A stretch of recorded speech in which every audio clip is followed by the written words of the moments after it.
Subscribe to our YouTube channel and press the bell icon to get the latest updates. जहाँ कहीं भी अप्सराओं का नाम आता है वहाँ पर स्वतः ही इंद्रदेव का नाम आता है। ये बात वेद पुराणों में भी वर्णित है कि इंद्र स्वर्ग के देवता थे और अपने काम निकालने के लिए छल और कपट करने से बाज नहीं आते थे।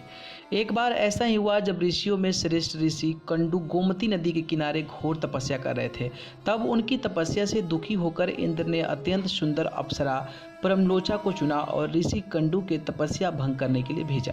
परमलोचा बलाकी खूबसूरत थी, उसके तीखे नक्श के आगे ऋषि कंडू को एक नहीं चली और वो परमलोचा के सम्मोहन में डोल गए।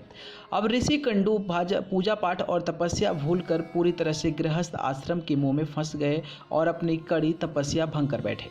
योजना के अनुसार इंद्र और परमलोचा का काम हो चुका था। अब परमलोचा स्वर्ग वापस लौटना चाहती थी, लेकिन परमलोचा के प्रेम में ऋषि कंडू ऐसे डूबे कि उन्होंने उसे कहीं जाने नहीं दिया।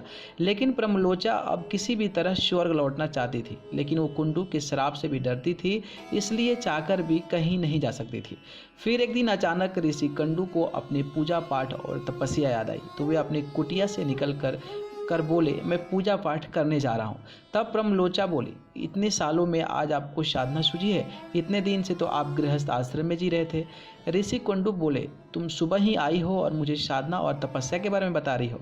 तुम परमलोचा ने इंद्र के बारे में सब सच बताया और कहा कि मुझे यहाँ आए हुए पूरे 907 साल हो चुके हैं। ये सुनकर ऋषि कंडू कहने लगे, धिक्कार है मुझे अपने आप पर, मेरी सारी साधना और तपस्या भंग हो गई। बाद में ऋषि कंडू को अपनी स्थिति का भान हुआ और उन्होंने अप्सरा का त्याग कर फिर से तपस्या करना आरंभ किया।